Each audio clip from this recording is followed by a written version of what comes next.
तो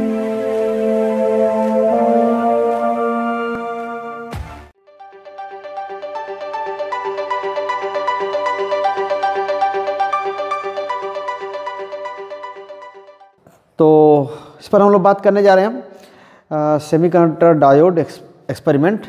तो diode circuit क्या है? सेमीकंडक्टर या डायोड जो डिवाइस है वो सेमीकंडक्टर सिंपल सब semiconductor PN junction diode device है। पीएन जंक्शन बोलते हैं। पी टाइप और एन टाइप मटेरियल के ज्वाइन करने से ये डायोड बनते हैं। तो डायोड क्या होते हैं हम लोग पिछले सिलेबस में तो अपने देख ही रहे हैं, लेकिन उन पर एक्सपेरिमेंट उनके कैरेक्टरिस्टिक ड्रॉ करने का मतलब क्या होता है कि हम डायोड के क्रॉस कितना पोटेंशियल डिफरेंस लगा रहे हैं, तो क्या रिजल्ट में करंट हो रही है, और फॉरवर्ड बायस और रिवर्स बायस। ऑब्जेक्टिव क्या है इस एक्सपेरिमेंट का? ठीक है, टू ड्रा IV कैरेक्टरिस्टिक, मतलब करंट वोल्टेज कैरेक्टरिस्टिक। यही ना, वोल्टेज अप्लाई करेंगे, वेरी करेंगे, देखते हैं कि डायोड में से होकर के करंट कैसी करंट फ्लो करती है। सो IV characteristic curve for a PN junction diode in forward bias and reverse bias.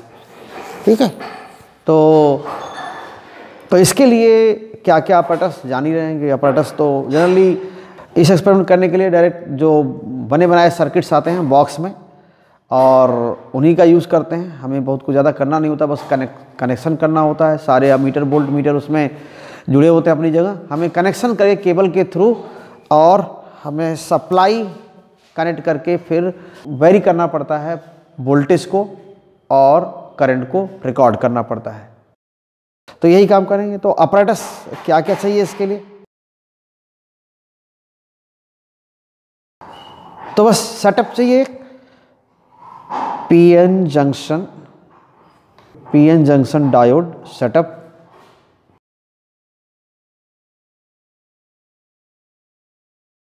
ठीक है, ये किसके साथ? अमीटर वोल्ट मीटर के साथ पूरा। ठीक है ना, with ammeter and volt meter. ठीक, और पावर सप्लाई ये होना चाहिए। तो थियरी क्या है इसमें? थियरी किसी एग्जाम में कोई डिटेल थियरी लिखनी नहीं होती है, बस आपको ग्राफ बताना होता है, कैसा ग्राफ होता है, जनरली इनके बीच का वेरिएशन कैसा होता है। तो पहले तो हम बता देंगे पीएन जंक्शन डायोड जैसा सिलेबस में है, इसमें क्या होता है, पी टाइप मटेरियल ऐसे, और ये पी टाइप है, यहाँ पर एक N type material semiconductor material. ठीक है, P type material, P type material क्या होते हैं? इसमें जर्मेनियम या सिलिकॉन में ट्राईवैलेंट इम्प्योरिटी मिला करके हम पी टाइप मटेरियल बनाते हैं, जिसमें कैरियर होल होते हैं, ज़्यादातर मेजॉरिटी कैरियर होल्स होते हैं, और इलेक्ट्रॉन्स क्या होते हैं, माइनॉरिटी कैरियर होते हैं। और एन टाइप मटेरियल कैसे बनाए जाते हैं? जर्मेनियम और सिलिकॉन में पेंटावैलेंट इम्प्योरिटीज़ एटम्स ऐड करके हम एन टाइप मटेरियल बनाते हैं। तो इसमें जो कैरियर हो जाते हैं वो नेगेटिव टाइप होते हैं, एन टाइप बोलते हैं इसको, या हम डोनर टाइप सेमीकंडक्टर बोलते हैं इसको। तो इन्हीं दो क्रिस्टल्स को, एक पी टाइप और एन टाइप, तो इन्हीं दो क्रिस्टल्स को जो P type N type crystals हैं उनको ज्वाइन करेंगे, तो यहाँ पर ये पीएन जंक्शन बनता है। ठीक है, और इसको मेटेलिक कांटेक्ट हम दे देते हैं इधर लगा करके, मेटेलिक कांटेक्ट, तो हम ये पीएन जंक्शन डायोड बन जाता है। ठीक, ऐसे सिंबल इसका सीधा ये है, पी साइड, ये ट्रायंगल है वो पी साइड इंडिकेट करता है, और ये जो बार है एक वो क्या है, एन साइड इंडिकेट करता है, और ये इसका सिंबल है पी साइड एन साइड ऐसे है। अगर पी साइड सप्लाई का पॉजिटिव अगर हम पी साइड से कनेक्ट कर दें तो बोलते हैं कि ये फॉरवर्ड बायस कर रहे हैं इसको, या इसको बायस जो अप्लाई कर रहे हैं वो फॉरवर्ड बायस अप्लाई कर रहे हैं इस पर। और अगर हम पी साइड को सप्लाई टर्मिनल के सप्लाई बैटरी के नेगेटिव से जोड़ लेते हैं और एन साइड को पॉजिटिव से, तब कहते हैं ये रिवर्स बायस्ड है, तब डायोड को रिवर्स बायस्ड बोलते हैं। तो दोनों केसेस में वोल्टेज वेरी करने पर current non linear behaviour show करती है। नॉन लीनियर बिहेवियर का मतलब स्ट्रेट लाइन। वोल्टेज भी जो आई भी कैरेक्टरिस्टिक है, तो जो आई भी कैरेक्टरिस्टिक है वो क्या होता है, नॉन लीनियर होता है, कर्व होता है। जैसे आप जनरल ओमिक रेजिस्टेंस आप लेते हैं तो क्या होता है, वो स्ट्रेट लाइन होता है ना, V I characteristic straight line होता है, लेकिन इसमें स्ट्रेट लाइन नहीं होता है। तो अगर डायोड को ऐसे, अगर यहाँ पर ये डायोड है और इसको आप कनेक्ट कर रहे हैं, पी साइड एन साइड, अगर इसको सप्लाई से आप कनेक्ट कर रहे हैं और यहाँ पर लगा होगा मीटर वोल्ट मीटर, तो मिली एमीटर जनरली लगा रहेगा, और अगर इसको आप सप्लाई के पॉजिटिव से कनेक्ट कर देते हैं, ठीक है, और यहाँ पर ये वेरियाक है, या ये कहिए कि वेरिएबल पावर सप्लाई है, ये ऐसे जोड़ देते हैं। तो जब पॉजिटिव साइड को पी साइड, पॉजिटिव टर्मिनल को पी साइड से जोड़ देते हैं, नेगेटिव टर्मिनल को एन साइड से कनेक्ट कर देते हैं, तो ये फॉरवर्ड बायस बनता है। और यहीं पर ये वोल्ट मीटर यहाँ ऐसे जुड़ा होता है, ठीक, ताकि कितना अप्लाई कर रहे हैं वोल्ट, वो ये ऑलरेडी ये सेटअप बना बनाया आता है, तो हमें कोई अलग से जोड़ने की ज़रूरत तो नहीं होती, लेकिन बाहर बाहर केबल लगाने की ज़रूरत पड़ती है। बाकी ये सब ये जो कंपोनेंट्स हैं वो अलग से इकट्ठा करने की ज़रूरत नहीं पड़ती।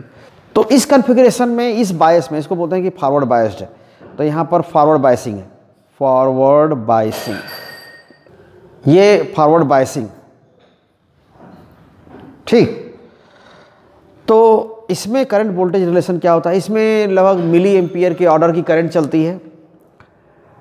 शुरुआत का हम 0.1 वोल्ट, 0.2 वोल्ट, 0.3 वोल्ट जब ऐसा लगाते हैं तो उस समय करंट बहुत कम होती है, लेकिन जैसे ही अगर जर्मेनियम बेस्ड है ये, यानी जर्मेनियम में इम्प्योरिटी मिला करके सेमीकंडक्टर बनाए गए हैं, तब तो 0.3 वोल्ट से ज़्यादा लगाने पर करंट तेज़ी से बढ़ने लगती है फॉरवर्ड बायस में। तो ये वोल्टेज और करंट रिलेशन आप इसको देखेंगे तो यहाँ पर ये वोल्टेज अप्लाइड, फॉरवर्ड वोल्टेज, और ये करंट, यहाँ पर करंट, फॉरवर्ड करंट चलती है, और इसमें ये वोल्ट क्या होगा, इसमें आप मान लेते हैं कि ये 0.2, 0.3 ऐसे, अगर आप या 0.4, 0.6 ऐसा वोल्ट, 0.8, 1 वोल्ट, 1.2 इस तरह का वोल्ट, इतना वोल्ट अब लगाते जाते हैं। तो उसमें होता क्या है कि थोड़ा 0.3 या सिलिकॉन बेस्ड है तो 0.6 तक ऐसा जाता है। उसके बाद करंट क्या होती है, पहले धीरे धीरे करंट बढ़ती है वोल्टेज बढ़ाने पर, अब धीरे धीरे, लेकिन उसके बाद जब थ्रेशोल्ड बोलते हैं इसको, कि मान लीजिए 0.3 पर है या 0.6 ही है, सिलिकॉन बेस का है, तो 0.5, 0.6 के आसपास पहुंचता है, तो क्या होता है, करंट तेज़ी से बढ़ने लगती है। तो जो ग्राफ आता है वो ऐसा ग्राफ आता है, ये इस तरह का ग्राफ आता है, थोड़ा कर्व होता है, लीनियर नहीं होता, तो इस तरह का ग्राफ होता है। ये फॉरवर्ड बायस में ये मिली एम्पियर के ऑर्डर की करंट चलती है ऐसे। और ये जो वोल्ट है जहाँ से करंट तेज़ी से बढ़ना शुरू कर दी है, इस वोल्ट को आप बोलते हैं थ्रेशोल्ड वोल्टेज या नी वोल्टेज बोलते हैं, है ना, नी यानी घुटने जैसा ये मुड़ा हुआ है, तो उसको बोलते हैं नी वोल्टेज, थ्रेशोल्ड और नी वोल्टेज। और अगर हमको रिवर्स बायस इसको अप्लाई करना है तो क्या करते हैं कि ये पी साइड को नेगेटिव से कनेक्ट करते हैं सप्लाई के, और यहाँ पर जो करंट चलेगी वो माइक्रो एम्पियर के ऑर्डर की चलती है, और जो सप्लाई है उसको हम इस तरह से अरेंज करते हैं कि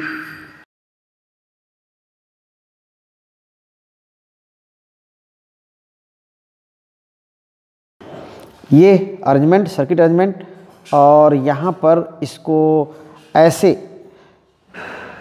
वोल्ट मीटर यहाँ पर कनेक्ट करते हैं, यहाँ वोल्ट मीटर, और ये हो गया।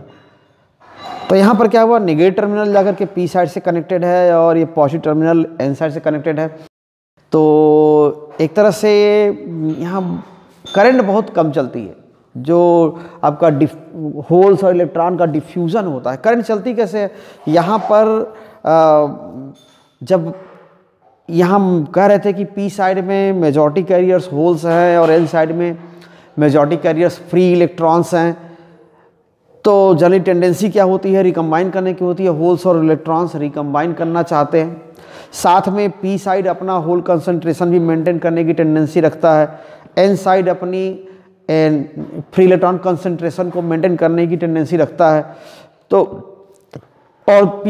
और ये भी टेंडेंसी होती है कि जहाँ पी कम है, होल्स कम हैं, वहाँ होल्स डिफ्यूज होने की टेंडेंसी भी रखता है। जहाँ फ्री इलेक्ट्रॉन कंसंट्रेशन कम हो, उसमें इलेक्ट्रॉन आना भी चाहता है, फ्री इलेक्ट्रॉन उस रीजन में कम कंसंट्रेशन वाले में जाना चाहता है। तो ये सब अपोजिट टेंडेंसीज हैं, जिनकी वजह से क्या होता है, ये इलेक्ट्रॉन इधर जाने की भी कोशिश करते हैं और होल इधर जाने की कोशिश करते हैं, उसमें रिकम्बाइन करते हैं। रिकम्बाइन करने का मीनिंग क्या होता है कि बॉन्ड बनना, नया बॉन्ड। होल ऐसी साइड्स हैं, ऐसे प्लेसेस हैं क्रिस्टल में जहाँ पर इलेक्ट्रॉन की कमी है, वहाँ एक इलेक्ट्रॉन आ जाए तो बॉन्ड वहाँ बन जाए। तो वहाँ पर एक इलेक्ट्रॉन की कमी है और बॉन्ड बन जाएगा, इलेक्ट्रॉन को लेकर के वो बॉन्ड को कंप्लीट करना चाहता है। तो एक वो सिचुएशन हो गई। अब फ्री इलेक्ट्रॉन तो फ्री है ही है, घूम ही रहा है ऐसे।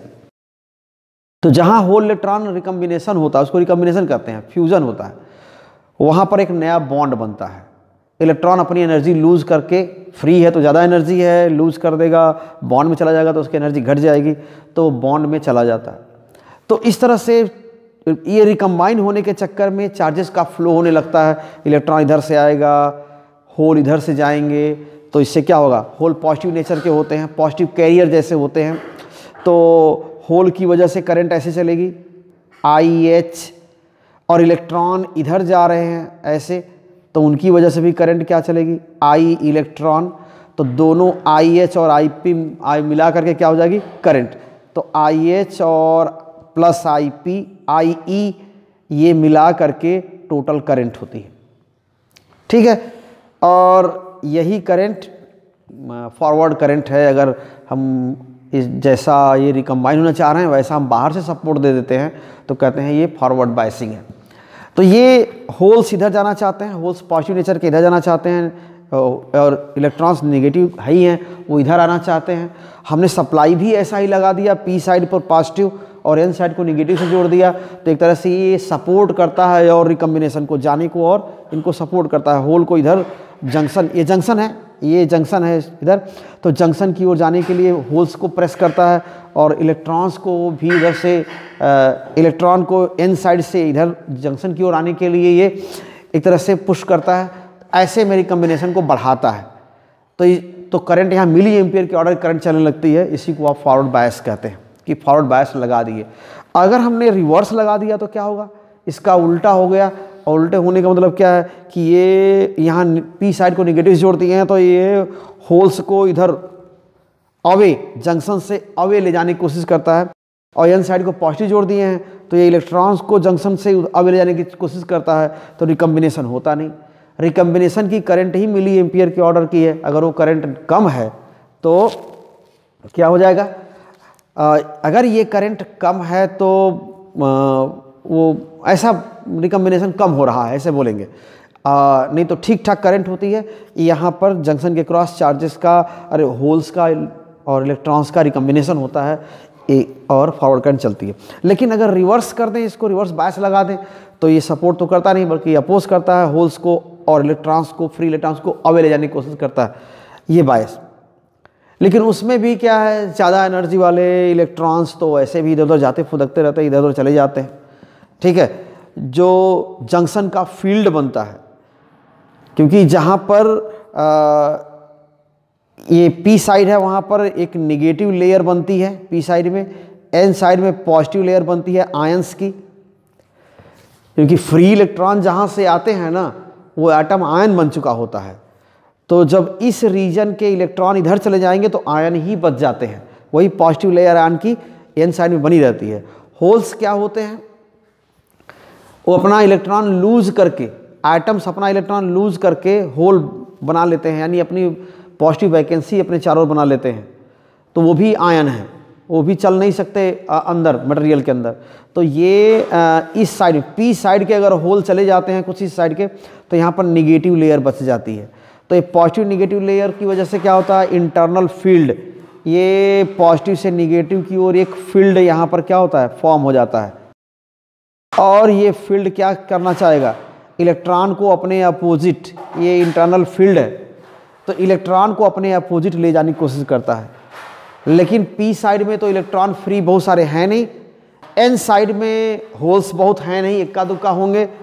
और फील्ड की टेंडेंसी क्या है, फील्ड पी साइड से इलेक्ट्रॉन को एन साइड में ले जाने की कोशिश करेगा, और पी साइड में इलेक्ट्रॉन है ही नहीं है, बहुत कम है। तो फिर भी इक्का दुक्का, फिर भी इस फील्ड के इन्फ्लुएंस में, है ना, इस फील्ड के इन्फ्लुएंस में इक्का दुक्का इलेक्ट्रॉन पी साइड से एन साइड में जाते हैं, तो उससे रिवर्स करंट बनती है। ठीक है, फॉरवर्ड करंट तो पी से एन की ओर बनती है, पी से एन की ओर इधर की ओर करंट चलती है। इलेक्ट्रॉन जो फ्री इलेक्ट्रॉन है वो एन साइड से पी साइड की ओर जाते हैं, और होल्स क्या है, पी से एन की ओर जाते हैं, तो करंट इधर ही बनती है। लेकिन रिवर्स करंट भी साथ में है, बनती है, बीच में ही है। वो जंक्शन फील्ड की वजह से, चार्जेस के ड्रिफ्ट होने की वजह से होती है। फील्ड के अंडर में आप करंट इलेक्ट्रिसिटी में पढ़े हैं उस चैप्टर में कि इलेक्ट्रिक फील्ड के अंडर में चार्जेस का जो मूवमेंट है वो ड्रिफ्ट बोलते हैं। वो कोलिजन होते होते ऐसे वैसे भागते हुए, तो वो ड्रिफ्ट है। तो इस जंक्शन फील्ड के अंडर में चार्जेस का ट्रांसफर जो होता है, इलेक्ट्रॉन का पी साइड से एन साइड की ओर जो ट्रांसफर होगा, हालांकि इलेक्ट्रॉन बहुत कम होंगे, इक्का दुक्का होंगे, लेकिन फिर भी ट्रांसफर होता है, तो वो ड्रिफ्ट। और इलेक्ट्रिक फील्ड पॉजिटिव चार्जेस पर फोर्स किधर लगाता है, अपनी ही डायरेक्शन में, फील्ड की डायरेक्शन में इधर लगता है। तो एन साइड से पी साइड, एन साइड से पी साइड की ओर होल्स को ले जाएगा। यहाँ पर होल्स इक्का दुक्का होंगे, तो इसलिए बोलते हैं कि ये जो ड्रिफ्ट करंट है जंक्शन फील्ड की वजह से चलती है, वो माइनॉरिटी कैरियर की वजह से, तो बहुत कम करंट होती है, माइक्रो एम्पियर के ऑर्डर की होती है। फॉरवर्ड बायस लगा दिए हैं तो ज़्यादातर करंट कौन सी होगी, पी से एन की ओर होगी, मिली एम्पियर के ऑर्डर की होगी, वो बड़ी करंट होगी। ठीक है, और अगर हम रिवर्स बायस लगाए हैं तो फॉरवर्ड करंट तो हो नहीं पाती, रिकम्बिनेशन हो नहीं पाता। रिवर्स बायस लगा दिए तो ये जंक्शन थोड़ा ब्रॉड हो जाता है, जो इसको डिप्लेशन लेयर कहते हैं। वहाँ पर इस लेयर के फ्री इलेक्ट्रॉन्स इधर आके पी साइड में आकर रिकम्बाइन कर चुके हैं, इस लेयर के होल्स, पी साइड वाले होल्स एन साइड में जाकर रिकम्बाइन कर चुके हैं। तो जंक्शन के आसपास का रीजन खाली होता है, फ्री कैरियर्स नहीं होते। खाली का मतलब आयंस होंगे पॉजिटिव निगेटिव, लेकिन कैरियर्स नहीं होंगे, होल्स और इलेक्ट्रॉन्स नहीं होंगे, तो इसलिए उसको डिप्लेशन लेयर कहते हैं। So this region is depleted of charge carriers. Okay, तो इसलिए उसको डिप्लेशन रीजन बोलते हैं। और तो रफली हम इसको ऐसा ही कहते हैं। जब रिवर्स बायस लगाते हैं तो ये डिप्लेशन रीजन और चौड़ा हो जाता है, और रिकम्बिनेशन पी साइड से होल्स का, एन साइड से इलेक्ट्रॉन्स का रिकम्बिनेशन दोनों आके मिक्स हो नहीं, या दोनों रिकम्बाइन करने का चांस कम हो जाता है, बस रिवर्स करंट बचती है। तो जो रिवर्स बायस में वही बता रहे थे ना कि जंक्शन फील्ड या डिप्लेशन लेयर क्या होता है, ब्रॉड हो जाता है, इधर का निगेटिव लेयर बढ़ जाता है, क्योंकि होल्स इधर चले जाते हैं तो निगेटिव आयन बच जाते हैं, और इलेक्ट्रॉन चले जाएंगे राइट साइड में बहुत सारे, तो यहाँ पॉजिटिव लेयर चौड़ी हो जाती है। रिजल्ट क्या होता है, इसका इंटरनल फील्ड स्ट्रांग हो जाता है। तो इंटरनल फील्ड या जंक्शन फील्ड इसको बोलते हैं। जंक्शन फील्ड स्ट्रांग होने से जो ड्रिफ्ट वाली करंट है ना, थोड़ी सी बढ़ ही जाती है, लेकिन ड्रिफ्ट करंट होती किधर से है, एन साइड से पी साइड की ओर, क्योंकि ये इलेक्ट्रॉन को, ये जो जंक्शन फील्ड है इलेक्ट्रॉन को पी साइड से एन साइड की ओर ले जाने की कोशिश करता है। इसलिए ये जो फील्ड ये जो करंट होती है ड्रिफ्ट करंट, वो किधर से होगी, उल्टा होगी, एन साइड से पी साइड की ओर। ये रिवर्स करंट कहते हैं इसको। तो लगभग कांस्टेंट होती है, ये बॉन्ड इक्का दुक्का ब्रेक होते रहते हैं। यहाँ पर इलेक्ट्रॉन, यहाँ जो इलेक्ट्रॉन हैं उन्हीं से होना है, तो बहुत ज़्यादा बढ़ती उड़ती नहीं है करंट। तो अब रिवर्स बायस लगा देने से क्या होता है, निगेटिव वोल्ट अब पी साइड के रेफरेंस में करते हैं ना, पी साइड पर निगेटिव कितना लगाए हैं उसको पी साइड को रेफरेंस लेते हैं एक तरह से। तो यहाँ पर क्या होता है कि ये करंट है आई, और यहाँ पर वोल्टेज लगा रहे हैं, तो यहाँ पर ठीक है, पॉजिटिव जो भी इधर लगाएंगे वो तो रहेगा 0.1, 0.2, 0.3 ऐसे रहेगा, या 0.2, 0.4, 0.6 ये तो रहेगा। इधर निगेटिव में क्या करते हैं, -1, -2 थोड़ा बड़ा निगेटिव करते जाते हैं करंट चलाने के चक्कर में, ठीक है। तो इवन जो रेंज होता है रिवर्स वोल्टेज लगाने का वो 10, 12, 15 वोल्ट ऐसे तक भी होता है। 30 वोल्ट दिया है हमारे लिए सप्लाई में जो सेटअप में देता है। तो यहाँ पर -4, -5, -6 ऐसा ये वोल्ट लगाने के लिए है। रिवर्स करंट किधर चलेगी, निगेटिव करंट है। जो डायरेक्शन के हिसाब से देखें, कन्वेंशन देखें उसके हिसाब से निगेटिव करंट है। एन साइड से पी साइड है, पी साइड से एन साइड जो करंट है उसको हम पॉजिटिव करंट मान के लेते हैं, ठीक है। तो ये क्या होगा कि करंट बहुत कम होगी माइक्रो एम्पियर में। ये जो रिवर्स करंट होगी, ये रिवर्स करंट इधर लिख रहे हैं, ये माइक्रो एम्पियर में है। माइक्रो एम्पियर में बहुत कम, माइनस थोड़ा सा 0 पर 0 वोल्ट लगाए हैं तो 0 ही है, 1 लगाए थोड़ा सा बस वेरिएशन आएगा इसमें, ठीक है। यहाँ पर तो ये -1 वोल्ट लगा दिया, -2 वोल्ट तब भी उतनी ही करंट है लगभग, 3 तब भी उतनी करंट है, -4 तब भी उतनी ही करंट है कि नहीं। हाँ, एक ऐसा निगेटिव आता है ज़रूर जब क्या होता है, इतना निगेटिव जंक्शन के क्रॉस लगा देते हैं कि ये जंक्शन फील्ड बहुत ही ज़्यादा स्ट्रांग हो जाता है। अब बाहर का फील्ड उसको सपोर्ट कर रहा है, बाहर का अप्लाइड फील्ड यानी अप्लाइड वोल्टेज तो फील्ड ही ना अप्लाई करता है, तो अप्लाइड वोल्टेज सपोर्ट करता है जंक्शन के फील्ड का। इससे क्या हो जाएगा ना, वो जो बॉन्ड नहीं, एक ऐसी सिचुएशन आती है कि बॉन्ड वाले इलेक्ट्रॉन पर इतना स्ट्रेस हो जाता है, इतना स्ट्रेचिंग हो जाती है कि एकाएक बहुत सारे बॉन्ड ब्रेक हो जाते हैं। लेकिन उस लिमिट तक आते थे, जैसे होता है ना कि कोई बर्तन भरते जाइए, जैसे ही उसके ब्रिम पर आएगा, मार्जिन पर आएगा, तुरंत एकाएक फैल जाएगा सब बाहर।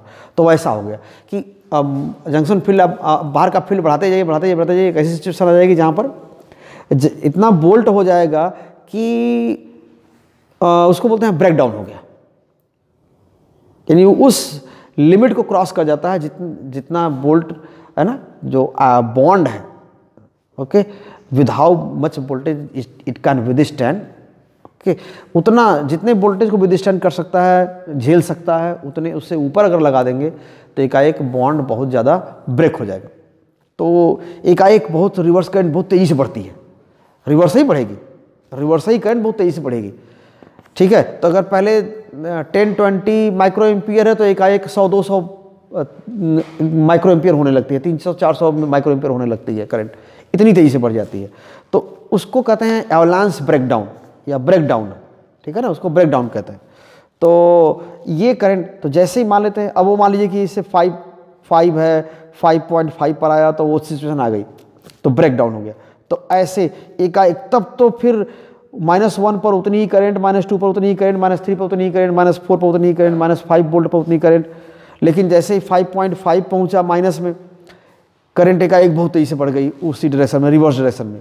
तो और अब -5.5 पर हुआ है तो -5.55 कर दें या 5.6 कर दें तो बहुत ज़्यादा करंट हो जाएगी, ठीक है। तो ये ग्राफ जो आता है वो ऐसा ग्राफ होता है, ठीक है। यहाँ पर ये ब्रेक डाउन होने से शेप तो लग रहा है कि जैसे फॉरवर्ड करंट वाला शेप है, वो ऐसा ही है, लेकिन ये मिली एम्पियर में और अलग वेरिएशन में है, थोड़ा सा ये उतना स्टिप नहीं होता, ये ज़्यादा स्टिप होता है ना, बहुत तेज़ी से नीचे, बहुत तेज़ी से बढ़ता है रिवर्स डायरेक्शन में।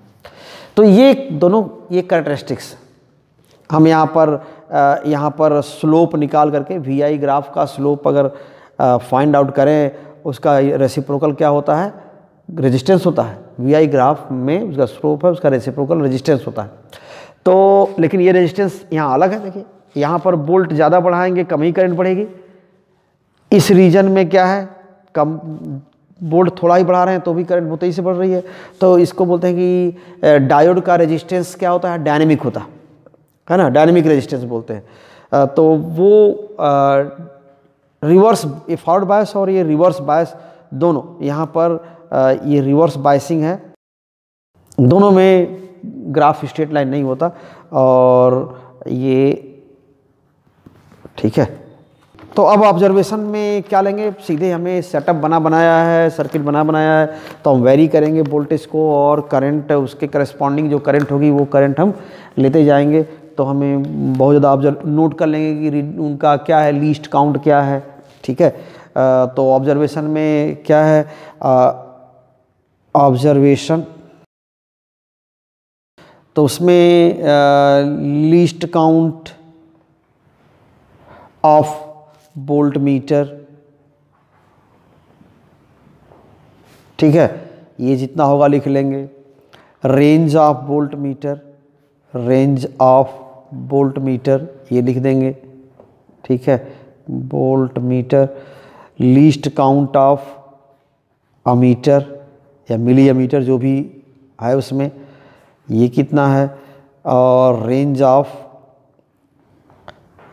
ऑफ अमीटर ये लिख लेंगे। इसके बाद अब बस टेबल ही लिखना है आपको फॉरवर्ड बायसिंग के लिए, है ना।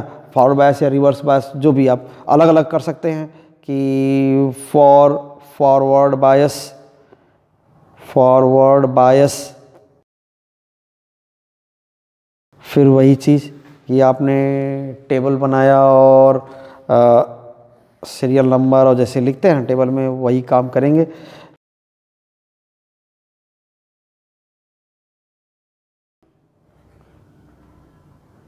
है ना, इसमें इन बोल्ट्स ये भी, और रिजल्टिंग करंट या करंट फॉरवर्ड करंट, ठीक है ना, फॉरवर्ड करंट,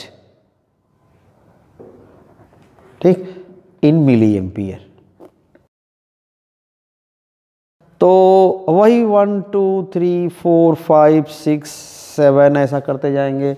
अब जान रहे हैं कि शुरुआत में बढ़ेगा नहीं वोल्टेज, बहुत थोड़ा थोड़ा वोल्ट बढ़ाइए, है ना। 0.1 वोल्ट, 0.2 वोल्ट, 0.3 वोल्ट, 0.4, 0.5, 0.6, 0.7 ऐसे करके 0.8।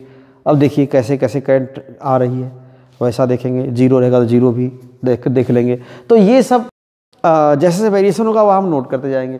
वैसे ही रिवर्स बायस के लिए, ठीक है, रिवर्स बायस इसके लिए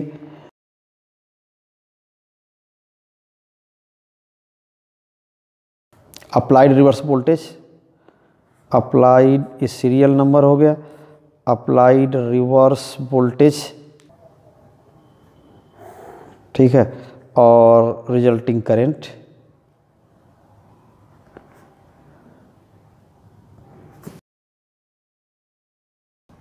तो यहाँ पर भी 1 2 3 4 वैसे ही 5 6 लिखते जाएंगे।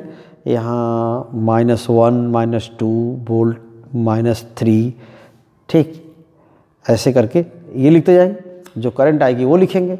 ये हो गया। तो जब ये पूरा आपके पास टेबल मिल जाएगा तो उसका क्या करते हैं, ग्राफ प्लॉट करते हैं। ग्राफ बताया कैसा ग्राफ होता है, लेकिन आप देख लीजिए कैसा ग्राफ आता है, वैसा ग्राफ ड्रॉ करेंगे। उसके बाद कहीं पर स्लोप डाल के एक रेजिस्टेंस निकाल लेंगे। स्लोप लिखते हैं ना, slope equals delta I upon delta we, ऐसे ही लिखेंगे ना, या di/dt छोटा सा रेंज लेकर के हम स्लोप कैलकुलेट कर लेंगे। इसी का रेसिप्रोकल रेजिस्टेंस हो जाएगा, उसको डायनेमिक रेजिस्टेंस बोलेंगे। तो यही होता है इसमें। हम सीधे अप्रेंटिस पे चलते हैं। तो वहाँ पर जो कनेक्शन है वो बहुत सिंपल होता है। तो आइए, तो ये पीएन जंक्शन डायोड है। आप देख रहे हैं यहाँ पर एक ये जो है वो क्या है, वोल्ट मीटर है, और इसमें लिखा हुआ है ऊपर में क्या है, ऊपर का अलग स्केल है, नीचे का अलग स्केल है। ये बदलने के लिए है यहाँ पर ये कि आप कौन सा यूज़ करेंगे वोल्ट मीटर। इसमें दो तरह का रेंज है।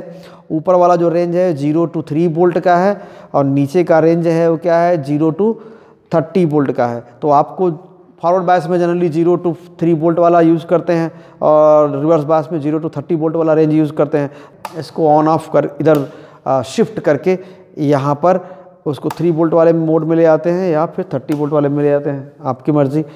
ऐसे ही ये है अमीटर, मिली अमीटर, माइक्रो अमीटर दोनों है। तो देखिए इसमें इसका उल्टा है, ऊपर वाला माइक्रो एम्पियर रेंज का है, 100 माइक्रो एम्पियर रेंज का ऊपर का बना हुआ है ये, 0 to 100 माइक्रो एम्पियर का, नीचे जो है वो मिली एम्पियर रेंज बना हुआ है, 0 to 10 मिली एम्पियर इतने करंट मेजर करने के लिए है। तो यहाँ पर भी जब ज़रूरत पड़ेगी रिवर्स बायस मेजर करने, आप क्या करेंगे, जनरली रिवर्स बायस में रिवर्स करंट माइक्रो एम्पियर के ऑर्डर की चलती है, इसलिए इसको हम शिफ्ट करके ले आते हैं नीचे ऐसे, या जब आप फॉरवर्ड बायस से स्टडी कर रहे हैं तो उसको ऐसे लेके मेजर करते हैं।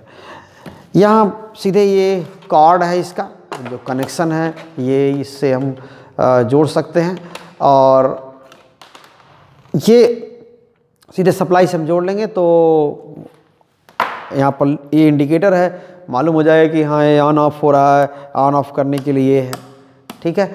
और ये जो फिर इसके नीचे जो दिया हुआ है ये सॉकेट हैं कनेक्ट करने के लिए, और केबल्स हैं, इनके केबल्स देखिए ये छोटे छोटे ये केबल है, ठीक है, आप इनको कनेक्ट कर सकते हैं। और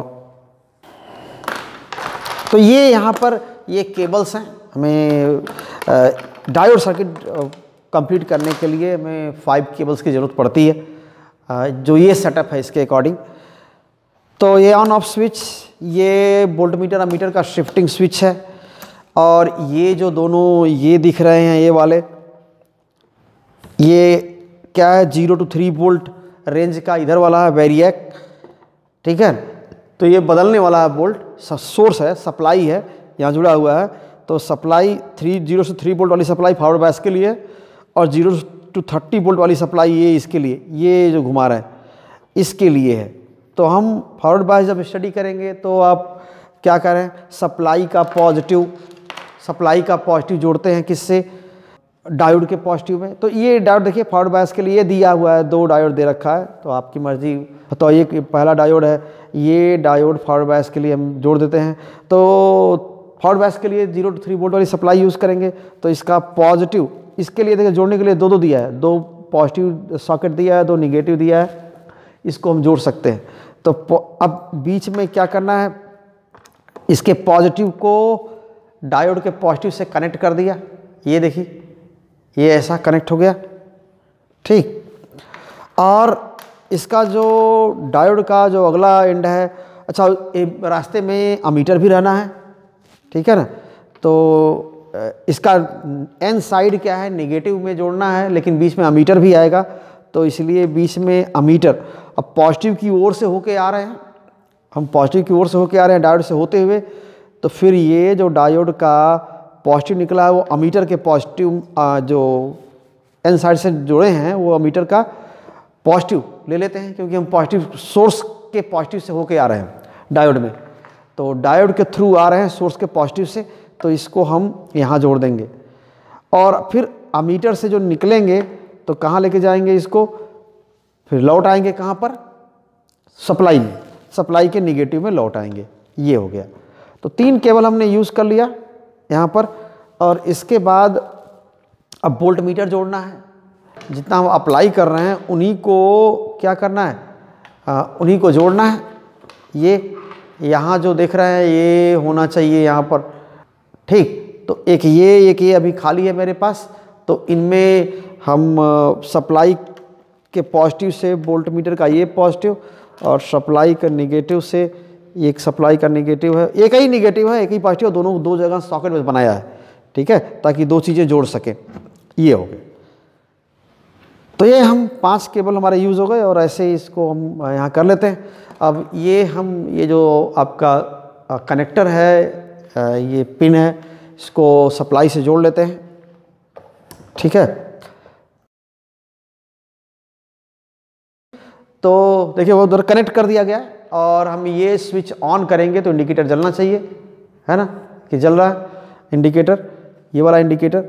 तो ये हम ऑन हो गया। अब को क्या करना है, अब हम अब इसको वेरी करेंगे, देखेंगे कि यहाँ पढ़ना क्या है, ऊपर वाला बोल्ट पढ़ना है, क्योंकि हम मिली एम्पियर वाला हम यहाँ शिफ्ट कर दिए हैं, और यहाँ पर 3 वोल्ट वाला शिफ्ट कर दिए हैं ऐसे ऊपर। तो हमें यहाँ पर ऊपर पढ़ना है या नीचे पढ़ना है, मिली एम्पियर में करंट पढ़ना है और 3 वोल्ट वाले रेंज में हमको वोल्टेज पढ़ना है। तो ये नोट करेंगे, उसको नोट कर लीजिए। अगर अब इसको हम वेरी कर रहे हैं, देखिए क्या हो जाएगा, ये 0 पर है और हमारे लिए जो अच्छा दिख रहा है वही है कि हम 0.25, 0.5, 0.75 ऐसे करके बढ़ें, ठीक है ना। करंट अगर 0 है और वोल्टेज अगर 0 है, अप्लाइड वोल्टेज, तो 0 करंट है। और यहाँ पर 0.25 कर दें तब भी बहुत कम है, थोड़ा सा आगे बढ़ा है। और ये मिली एम्पियर में अगर देखा जाए तो 0.2 मिली एम्पियर अगर कुछ ऐसा है, वोल्ट तो 0.25 है, हाँ ठीक। तो बस 0 प्लस थोड़ा सा है, ठीक। अगर हमने 0.5 कर दिया तो इस समय जो करंट है वो 0.8 मिली एम्पियर बता रहा है। 0.75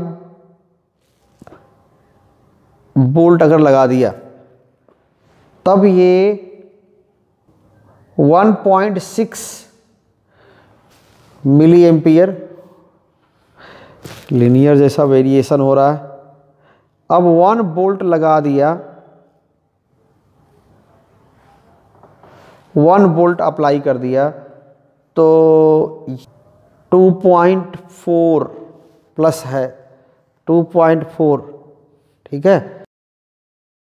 और अगर यहाँ हमने 1.2 वोल्ट 1.25 लगा दिया तो ये करंट हो गई आपकी 3.4। अगर ये आपने लगा दिया इधर 1.5 वोल्ट तो करंट हो गई 4.4। 1.75 अप्लाई कर दिया तो 5.4।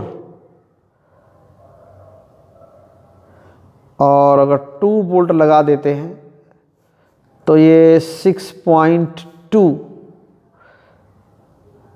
ऐसे। और 2.25 अप्लाई कर दिया तो 7.2। इस तरह मिली एम्पियर से करंट चल रही है। लेकिन स्टार्टिंग में वापस अगर हम जाते हैं, फिर से देखते हैं कि यहाँ 0 वोल्ट लगाया है तो 0 ही करंट है लगभग। और अगर हम 0.1 कर दें तो 0.1 पर करंट लगभग 0 ही है। 0.2 कर दें तो करंट अब भी 0 के ही अराउंड है। 0.25 पर लगभग 0 के ही आसपास करंट है ना। 0.25 के आसपास करंट थोड़ी सी है, 0.1, 0.2 माइनस में है थोड़ी सी, ठीक है ना। 0.2 माइनस में ही करंट है, थोड़ी सी कम करंट है, मतलब माइनस मतलब थोड़ा सा ऊपर माइनस कर देंगे, हल्का कम। और 0.3 पर भी 0.2 ही करंट है लगभग, ठीक है। 0.3 पर 0.3 वोल्ट अप्लाई कर रहे हैं, 0.3 वोल्ट अप्लाई कर रहे हैं तो करंट इसमें 0.2 ही है, थोड़ी है ना, 0.2 है। और अगर यहीं पर 0.4 अप्लाई कर दें तो ये करंट 0.4 प्लस हो गई। और 0.5 वोल्ट लगा दें तो ये 0.8 हो गई तो वो तो लिखा हुआ 0.8, ठीक है। तो ऐसे ये फॉरवर्ड बायस हो गए। फॉरवर्ड बायस में करंट इतनी है, ठीक है। करंट वोल्टेज का रिलेशन इस तरह है। तो उसका ग्राफ प्लॉट करेंगे। अब इसी पर क्या करते हैं, हम इसको अब ऑफ करते हैं और रिवर्स के लिए कैरेक्टरिस्टिक के लिए सर्किट अरेंज करते हैं। तो इसको सारे केबल्स को हम एज इट इज़ इसको नहीं रखेंगे, इसको निकाल के हम दूसरी सप्लाई देते हैं। यहाँ पर जो ये सप्लाई है वो रिवर्स बायस के लिए, लेकिन रिवर्स बायस के लिए डायोड यहाँ पर दे रखा है कि रिवर्स में देखिए ब्रेकडाउन हो जाए तो भी वो चलता रहे, इसलिए जनरली थोड़ा डायोड अलग ले लेते हैं। तो इसकी सप्लाई यही है। तो यहाँ पर नेगेटिव को डायोड के पॉजिटिव से जोड़ते हैं।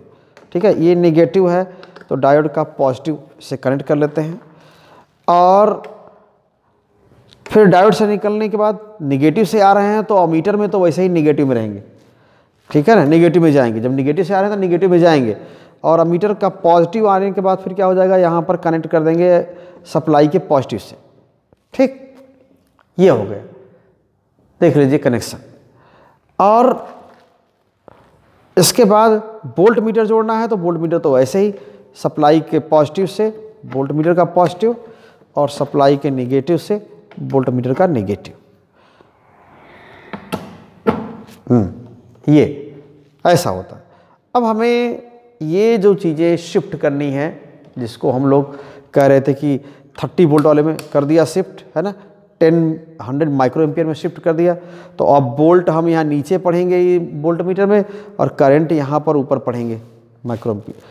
ठीक है, अब ऑन करते हैं, तो इसके बाद हम वोल्ट अब नीचे पढ़ रहे हैं, तो 5 वोल्ट, 10 वोल्ट, 15 वोल्ट, ऐसे 30 वोल्ट दिया है यहाँ पर ऑप्शंस।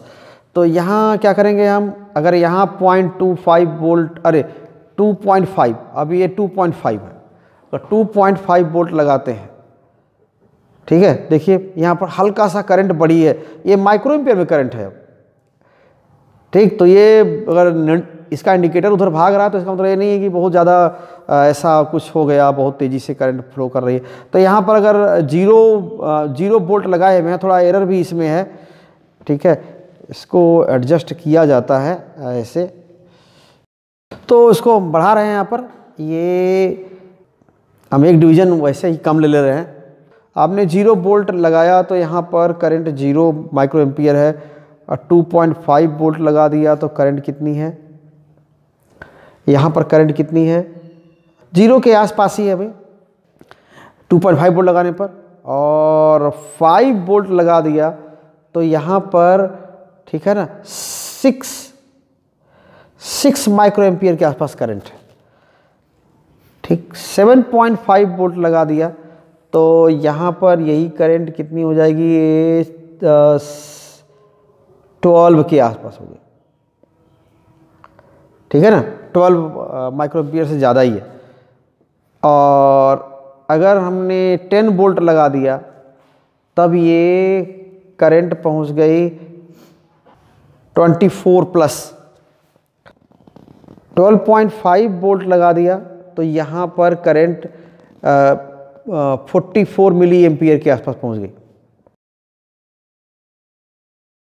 15 वोल्ट लगा दिया तो ये करंट देखिए 68 माइक्रो एम्पियर पहुंच गई। और अगर हम यहाँ पर 17.5 वोल्ट लगा दें तो ये रेंज के भी बाहर चला जा रहा है। तो वैसे तो यहाँ पर जो 15 वोल्ट लगाया उसके बाद करंट तेज़ी से बढ़ रही है, तो ये एक तरह से ब्रेक डाउन की कंडीशन हो रही है। ये हमारा ऑब्जर्वेशन हुआ। हम आप ये देख सकते हैं कि यहाँ पर जो लिया हुआ है ऑब्जर्वेशन यही है। तो ये ऑब्जर्वेशन है फॉरवर्ड बायस के लिए, रिवर्स बायस के लिए। तो इस पर ग्राफ प्लॉट करेंगे और उसके बाद देखेंगे कि ये क्या हो रहा है। ठीक है, कैसा ग्राफ आ रहा है। और उसके बाद उसमें हम डायनेमिक रेजिस्टेंस कैलकुलेट करेंगे। और बाकी तो आप प्रिकॉशंस और रिजल्ट तो आप जान ही रहे हैं कि यहाँ पर ये बहुत लो वोल्टेज ऑपरेटिंग डिवाइसेस हैं, इन पर बहुत ज़्यादा वोल्ट लगाना नहीं चाहिए। और जो एरर है एरर करेक्शन कर लेना चाहिए। जैसे हमारे वोल्ट मीटर में दिख रहा था एरर, 1 डिवीज़न के बराबर का एरर दिख रहा था, तो उसका एडजस्टमेंट कर लेना चाहिए। हमने एडजस्ट करने की कोशिश किया, थोड़ा सा वो हिला नहीं, तो पहले हमने कर लिया। उसको सारी रीडिंग में से एडजस्ट कर लेंगे, निकाल देंगे जितना वो बढ़ा हुआ है 1 डिवीज़न के इक्वल, तो उतना हम कर लेंगे। तो इस तरह से आपके रिजल्ट में भी ग्राफ ही है एक तरह से। डायनेमिक रेजिस्टेंस आपके रिजल्ट में ही है। और प्रिकॉशन और सोर्सेस ऑफ एरर तो आप जानते हैं कि ठीक रीडिंग को प्रिकॉशन कैसे, आप स्केल के ठीक ऊपर आके रीडिंग को पढ़िए, ध्यान से पढ़िए। मिली एम्पियर माइक्रो एम्पियर में इसमें गलती होने का चांस होता है, तो वो देख सकते हैं। तो ठीक है, ग्राफ अब बना के तो उसके बाद अब सामने फिर होंगे। तो ये जो करैक्टरिस्टिक आया है ये वोल्टेज करंट करैक्टरिस्टिक किसके लिए है, फॉरवर्ड बायस के लिए। देख रहे हैं इसका हॉरिजॉन्टल एक्सिस, ये एक्सिस पर स्केल काफ़ी छोटा लिया गया है, इसलिए थोड़ा सा ये फ्लैट जैसा दिख रहा है, लेकिन फिर भी ये ग्राफ ऐसे ही होगा। ठीक, थोड़ा स्मूथ और खींचा जा सकता है इसको। तो ये हो गया ग्राफ फॉरवर्ड बायस के लिए।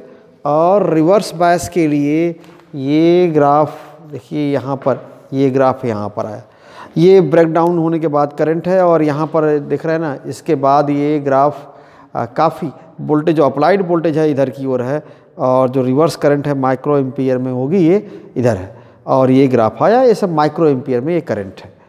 ठीक है, तो ये हो गई रिवर्स करैक्टरिस्टिक। तो यही था, और इसमें आप कैलकुलेट कर सकते हैं जंक्शन रेजिस्टेंस फॉरवर्ड बायस के लिए, रिवर्स बायस के लिए, किसी भी कंडीशन में। तो प्रिकॉशन के साथ एक्सपेरिमेंट आप आराम से पूरा कर सकते हैं, बहुत इजी है, और दोनों बहुत कम समय में हो भी जाता है। ओके, तो थैंक यू वेरी मच। ये कंप्लीट हो गया एक एक्सपेरिमेंट।